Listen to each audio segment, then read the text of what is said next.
Salam, salam jumpa dengan saya Pendeta Jainal yang melayani di Resort GKI Kota Baru. Sebelum kita membaca dan merenungkan bagian firman Tuhan, mari kita berdoa. Ya Allah, kami ingin merenungkan bagian firman-Mu. Kami undang kuasa Roh Kudus-Mu hadir ada mengurapi akal budi pemikiran kami, agar bagian firman-Mu boleh kami pahami dan kami mengerti. Di dalam nama Yesus kami meminta. Amin. Wahyu pasal yang ke-17 ayat yang pertama sampai ayat yang ke-18 dengan judul perikop penghakiman atas Babel yang berbunyi demikian. Lalu datanglah seorang dari ketujuh malaikat yang membawa ketujuh cawan itu dan berkata kepadaku, "Mari ke sini. Aku akan menunjukkan kepadamu putusan atas pelacur besar yang duduk di tempat yang banyak airnya. Dengan dia raja-raja di bumi telah berbuat cabul, dan penghuni-penghuni bumi telah mabuk oleh anggur percabulannya. Dalam roh aku dibawanya ke padang gurun, dan aku melihat seorang perempuan duduk di atas seekor binatang yang merah ungu, yang penuh tertulis dengan nama-nama hujat. Binatang itu mempunyai 7 kepala dan 10 tanduk. Dan perempuan itu memakai kain ungu dan kain kirmisi yang dihiasi dengan emas, permata, dan mutiara. Dan di tangannya ada suatu cawan emas penuh dengan segala kekejian dan kenajisan percabulannya. Dan pada dahinya tertulis suatu nama, suatu rahasia, Babel besar, ibu dari wanita-wanita pelacur dan dari kekejian bumi. Dan aku melihat perempuan itu mabuk oleh darah orang-orang kudus dan darah saksi-saksi Yesus. Dan ketika aku melihatnya, aku sangat heran.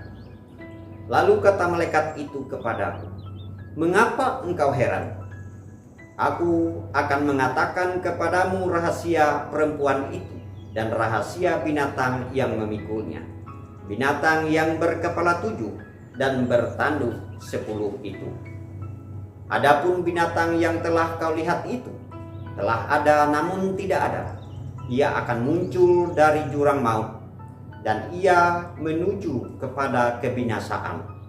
Dan mereka yang diam di bumi, yaitu mereka yang tidak tertulis di dalam kitab kehidupan sejak dunia dijadikan, akan heran apabila mereka melihat bahwa binatang itu telah ada namun tidak ada dan akan muncul lagi." Yang penting di sini ialah akal yang mengandung hikmat. Ketujuh kepala itu adalah 7 gunung yang di atasnya perempuan itu duduk. Ketujuhnya adalah juga 7 raja. 5 di antaranya sudah jatuh.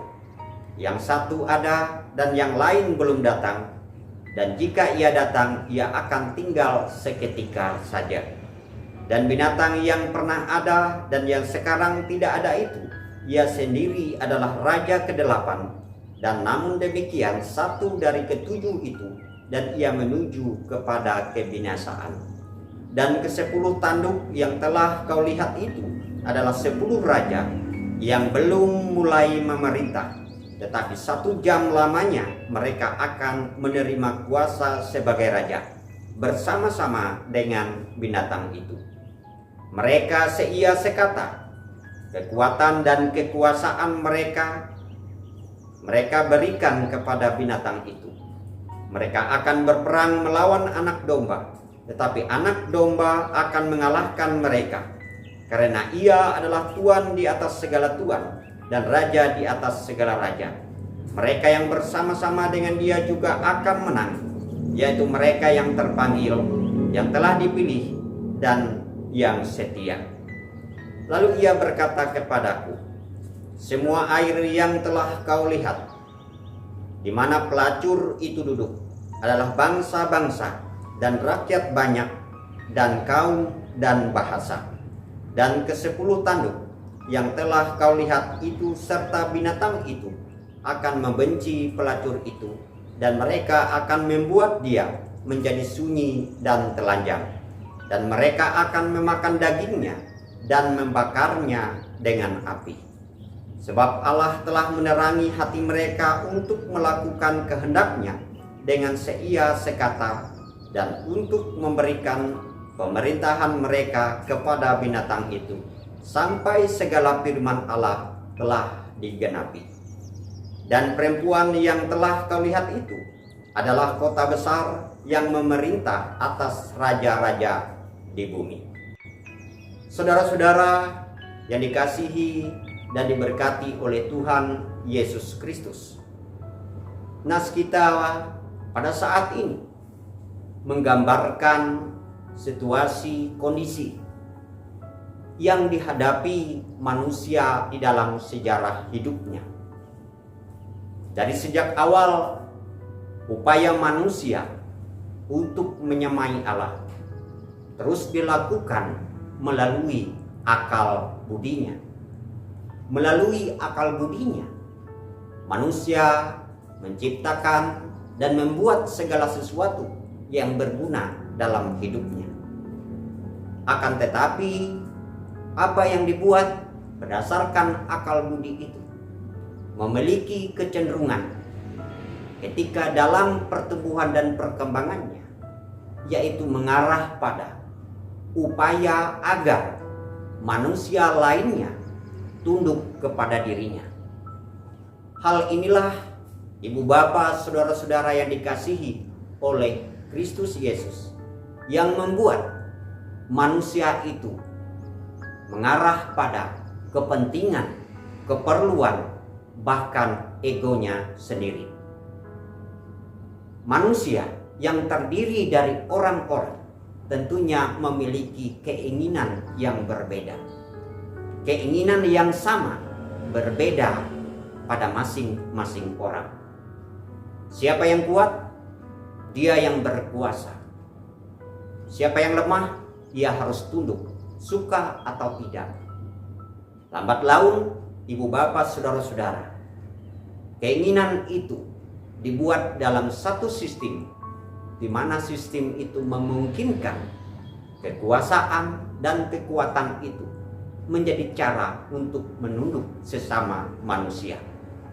Hal itu bisa kita lihat contohnya dalam sistem baik kerajaan maupun bentuk lainnya dari bangsa dan negara yang ada di dunia ini. Ibu bapak, saudara-saudara yang dikasihi di dalam Kristus Yesus, kekuasaan dan kekuatan tentunya memerlukan strategi, cara, dan sistem yang berguna agar orang lain tunduk, patuh, dan taat kepadanya. Yang selanjutnya, siapapun yang menerima kekuatan dan kekuasaan itu pada akhirnya akan menikmati, akan juga seterusnya berupaya agar segala keinginannya terpenuhi dan terlaksana. Disinilah batasan itu mulai nampak, di mana keinginan manusia seringkali bertentangan dengan kehendak Allah. Melalui akal budinya, ia berupaya agar orang lain mau menuruti apa yang ia inginkan. Dan kenyataannya, hal inilah ia mengabaikan sisi kemanusiaan orang lain. Ibu bapak, saudara-saudara yang dikasihi dan diberkati oleh Tuhan Yesus Kristus, hal-hal itu dalam segala keterbatasannya memungkinkan manusia untuk menggunakan berbagai cara, baik itu yang berkenan kepada Allah ataupun tidak. Dan kalaupun itu bertentangan dengan Allah, seringkali ancaman, teguran, dan nasihat menjadi sesuatu yang diabaikan, karena manfaat, guna, dan faedah dari melawan kehendak Allah itu menjadi sesuatu yang bisa dinikmati manusia dalam kesenangan-kesenangan tertentu. Ibu bapak, saudara-saudara yang dikasihi dan diberkati oleh Tuhan Yesus Kristus. Dalam kehidupan berbangsa dan bernegara, sistem telah dibuat. Sistem itu pada awalnya disepakati, tapi lama-lama itu mengerucut pada satu titik. Itulah yang disebut dengan penguasa. Penguasa ini memiliki wewenang tanpa batas. Oleh sebab itu, wewenang tanpa batas ini memiliki kecenderungan bertentangan dengan rencana dan kehendak Allah, sehingga tidak menutup kemungkinan orang yang memiliki kuasa seperti ini akan menganggap dirinya sebagai Tuhan yang mampu untuk mengatur semua orang melalui kekuatan dan kekuasaannya. Inilah yang digambarkan melalui nas kita, di mana kekuatan dan kekuasaan itu mengarah pada pemberontakan terhadap Allah. Ini ada benangnya dengan peristiwa Menara Babel yang bisa kita lihat di dalam Kejadian 11 ayat 5 sampai yang ke-9. Pemberontakan itu juga tergambar dari cara hidup manusia pada zaman atau masa kini. Bentuk percabulan yang digambarkan mengacu pada sifat, sikap, dan tingkah laku kita, di mana Tuhan menjadi hal yang kedua dalam hidup kita. Disebabkan oleh tekanan-tekanan kehidupan, Tuhan yang kedua ini, yaitu Allah yang kita puji dan kita sembah di dalam Yesus Kristus, bergeser seharusnya bukan yang kedua menjadi yang pertama. Ibu bapak, saudara-saudara yang dikasihi dalam Kristus Yesus, pemberontakan manusia terhadap Allah dilihat Allah sebagai sesuatu yang menjijikkan, sesuatu yang menajiskan. Kejijikan Tuhan atas dosa dan pelanggaran manusia, hal itu bisa kita gambarkan ketika kita merasa jijik melihat segala sesuatu. Ketika kita merasa jijik merasakan segala sesuatu, demikianlah Tuhan melihat dosa dan kesalahan kita. Oleh sebab itu, ibu bapak, saudara-saudara, hal yang menjijikkan dan menajiskan yang terjadi dalam kehidupan berbangsa dan bernegara, dalam kehidupan persekutuan kita, dalam kehidupan pribadi dan keluarga kita, adalah kejijikan sebagai wujud pemberontakan terhadap Allah. Mari ibu bapak, saudara-saudara, kita bersama-sama berupaya dan berjuang agar kita tidak menjadi bagian atau kelompok yang pada akhirnya menerima penghakiman dari Tuhan, dan kita menjadi bagian yang berperang melawan anak domba Allah, yaitu Yesus Kristus. Mari kita bersama-sama, walaupun tekanan kehidupan kita, walaupun keterbatasan dalam segala sesuatu, kita harus menyadari Allah kita, yaitu Yesus Kristus, sebagai Tuhan dan Juru Selamat kita. Dia tetap memiliki kekuatan. Dia berdaulat dalam sejarah dan kehidupan manusia. Amin. Mari kita berdoa. Ya Allah, Engkau adalah Allah yang setia. Engkau menunjukkan akhir dari apa yang menjijikkan menurut Tuhan, apa yang menajiskan, baik itu berupa penyembahan terhadap berhala-berhala, menduakan Tuhan dalam hidup dan kehidupan kami. Biarlah Engkau memberkati, menguatkan, meneguhkan, memberi hikmat kebijaksanaan kepada pemimpin kami dari tingkat pusat sampai ke daerah, agar mandat yang diberikan dapat mereka jalankan dengan baik dan nama Tuhan boleh dimuliakan. Secara khusus kami berdoa bagi saudara-saudari kami yang sakit, yang terbaring di rumah sakit maupun di rumah mereka sendiri. kami mohon uluran tangan kasih-Mu memulihkan dan menyembuhkan mereka melalui cara yang berkenan kepadamu. Kami berdoa secara khusus pula dalam rangka panitia pelaksana sidang 1 Majelis Sinode yang akan dilaksanakan pada bulan Oktober ini, dalam rangka mempersiapkan segala sesuatu. Engkau melindungi, menyertai, menguatkan dan meneguhkan mereka agar sidang Majelis Sinode yang pertama ini bisa dilaksanakan tepat waktu. Engkau juga menyertai pesertanya agar dapat mempersiapkan diri juga dengan baik. Engkau memberikan hikmat kebijaksanaan dan kecukupan dana yang diperlukan dalam rangka acara itu. Kami juga meminta ya Bapa, Engkau memberkati baik Majelis Sinode, Majelis Resort, demikian juga Majelis Jemaat yang memiliki wewenang sebagai pemimpin pada jenjangnya masing-masing.